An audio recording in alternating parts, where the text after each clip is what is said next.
তো বন্ধুরা চলো আজকে তোমাদের একটা দারুণ চটপাটা আচারের রেসিপি শেয়ার করব। চলো দেখতে থাকো, আশা করি ভালো লাগবে। এই সময় তো কুলের সময়, কুল পাকা পাকা কুল বাজারে বেশ দেখতে পাওয়া যাচ্ছে।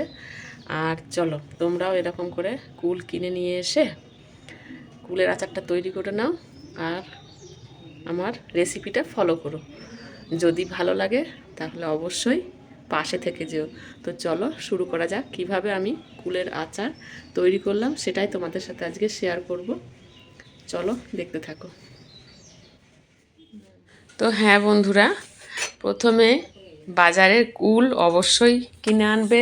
আর যদি তোমাদের বাড়িতে থাকে তাহলে সেটাও কিনে আনতে, মানে পরিমাণ মতন তোমাদের যেটা প্রয়োজন মনে হবে সেরকম পরিমাণে এনো। আর দেখো আমি মেথি আর মৌরি পরিমাণ মতন যেমন করব আর কি সেরকম অনুপাতে ওই দু চামচ দিয়েছি।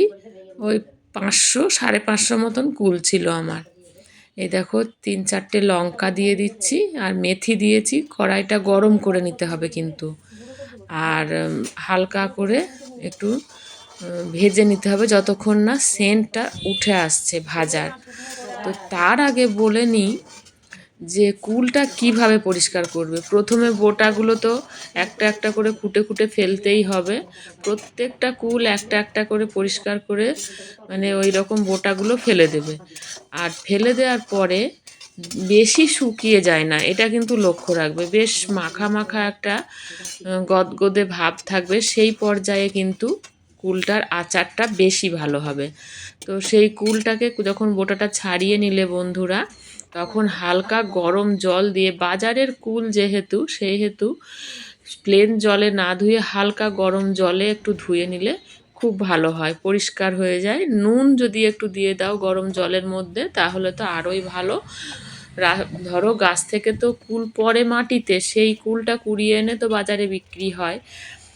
তো সেই রকমভাবে আমরা পরিষ্কার করে নেব। দেখো আমি কড়াই বসিয়ে দিয়েছি আর কড়াইয়ের মধ্যে দিয়ে দিয়েছি অনেকটা পরিমাণে 2 চামচ পরিমাণে 5 ফোড়ন আর শুকনো লঙ্কা। আর কিন্তু কিচ্ছু দেব না বন্ধুরা।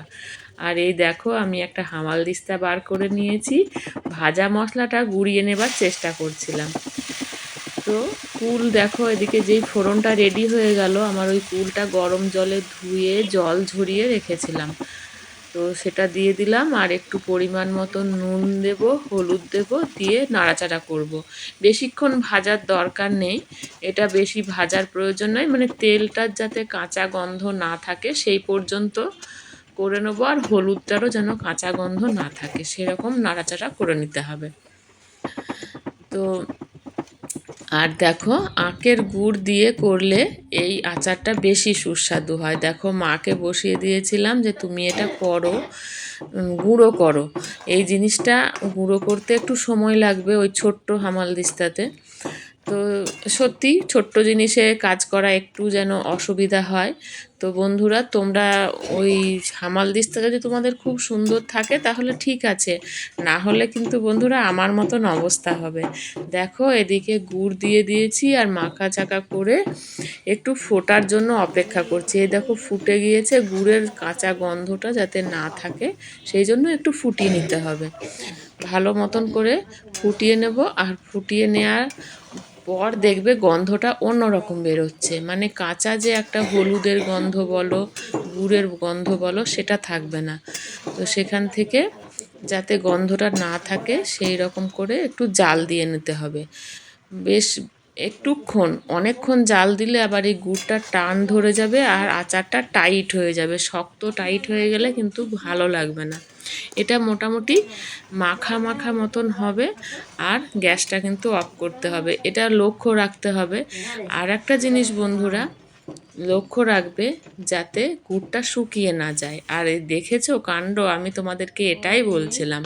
হামালদিস্তায় মা করছিল, তলাতে যেটুকু পড়েছিল সেইটুকু কিন্তু খুব ভালো করে গুঁড়ো হয়ে গেছিলো, উপরে যেগুলো ছিল সেগুলো হয়নি। সেটাই বলছিলাম মাকে যে হামালদিস্তায় এই শিল নোড়ার কাছে পাত্তা পাবে না। তো বন্ধুরা তোমরা ওই সব ঝামেলায় যেও না, শুকনো কাঠখোলায় ভেজে নিয়ে সেটাকে ঠান্ডা করার অপেক্ষায় থাকো। আর ঠান্ডা হয়ে গেলে শিল নোড়াতে করে একটু গুঁড়ো করে নাও। দেখবে একবার দুবার ডলা দিলেই সুন্দর গুঁড়ো হয়ে যাবে। এটা বেশি গুঁড়ো করার দরকার নেই, আর মিক্সিতে দিলেও খুব হালকা করে দিতে হবে যাতে একটু দানা দানা থাকে। তো আমি সেরকমই করছিলাম, ওই দানা দানা ভাবটা রেখেই গুঁড়ো করে নিচ্ছিলাম। তো খুব সুন্দর গুঁড়ো হয়েছে। আর শুকনো লঙ্কা এতে ছিল বলে ঝাঁঝটাও বেশ ভালো দিয়েছে। একটু ঝাল ঝালের দরকার আছে, ঝাল ঝাল না হলে কিন্তু আচারটা ভালো লাগবে না। সেরকম তোমরা সেই অনুপাতে ঝাল বুঝে কিন্তু অবশ্যই করে লঙ্কাটা দিও। গুঁড়ো লঙ্কা দেওয়ার দরকার নেই, এরকম ভেজে দেবে। দেখো আমার ভেজে আধ ভাঙা করে নিয়ে নিয়েছি আমি। এবারে গ্যাস কিন্তু আমার অফ করে দেওয়া হয়ে গেছে। এবারে মাখিয়ে নেব, নিয়ে কিন্তু সাথে সাথে অন্য একটা জায়গায় ঢেলে নিতে হবে। এই কড়াইয়ে, গরম কড়াইয়ে ভুল করেও আচার ওইভাবে রেখে দেবে না, তাহলে গুড় বা চিনি যেটা দিয়েই তোমরা করো না কেন, এটা টেনে ওই হিটে হিটে না টেনে টাইট হয়ে শক্ত হয়ে বসে থাকবে। সেই কারণে ভুল করেও বন্ধুরা তোমরা কড়াইয়ে আচার যেই তোমার রেডি হয়ে গেল সেই তুমি অন্য পাত্রে কিন্তু ঢেলে নেবে। আর টেস্ট করতে ভুলো না, নুনটা দেখে নিও অবশ্যই করে। পরিমাণ মতন সবটা যদি ঠিকঠাক হয়, নুন ঝাল, তাহলে মানে দারুণ খেতে হবে। যেটা খেয়ে সবাই নাম করবে আর সবাই খেতে চাইবে আর বলবে আরও দাও আরও দাও, এরকম ব্যাপার একটা। তো এই সময় তো আমরা কুলের আচার ছাড়া আর কী করবো বন্ধুরা। ওই কুলের আচারটা করার জন্য এই সময়টাই বেস্ট। আর কুলটা দেখে নেবে যাতে শক্ত শুকিয়ে কাঠ না হয়ে থাকে। দেখো আমার আচার মোটামুটি রেডি। আমি কড়াইয়ে রাখলাম না, আমার বলতে বলতেই জিভে জল চলে আসছে। তো আমি একটা পাত্রে ঢেলে নিচ্ছি। এবার এই পাত্র থেকে ঠান্ডা হয়ে গেলে তবেই আমি একটা জারে রেখে দেব।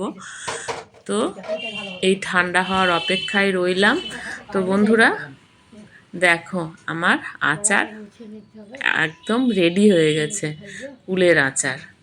এই মশলাদার আচার কিন্তু খেতে খুব টেস্টি হয়, আর করে রেখে দিলে অনেক দিন পর্যন্ত থাকবে।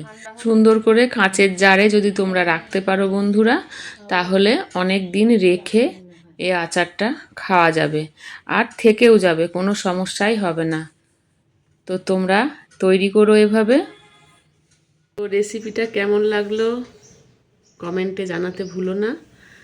আর যদি ভালো লাগে তাহলে অবশ্যই চ্যানেলটি সাবস্ক্রাইব করে নিয়ে পাশে থেকে যাবে, বেল বাটনে ক্লিক করতে ভুলো না। আর লাইক করে দিও অবশ্যই করে।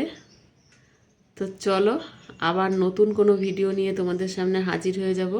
সবাই ভালো থেকো, সুস্থ থেকো, সাবধানে থেকো। টাটা সবাইকে।